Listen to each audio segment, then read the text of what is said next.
majority. A poll in the past couple of weeks has suggested that this government was either going to be reduced to a minority or it was going to lose and become the opposition. What do you make of those polls?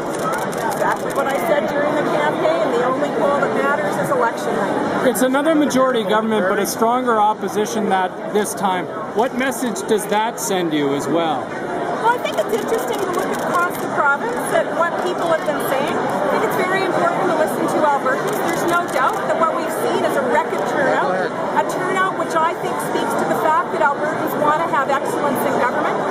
What I see tonight and what I said during the campaign and what I said in the legislature was that today Albertans will decide who they wanted to lead their province.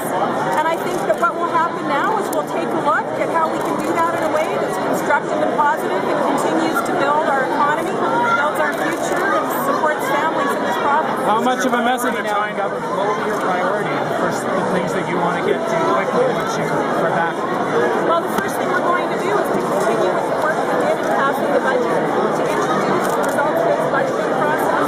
Of course, I'll be making some decisions within the next 10 days to 2 weeks with respect to cabinet and that sort of thing. And then we'll move on with working with our caucus colleagues and continuing to advance the agenda. A lot of people are surprised tonight. Are you surprised? Well, I've said all along that what I was hearing after the debate was that Albertans were very focused on who needed to be leading this province as we have this very unique position in Canada and the world.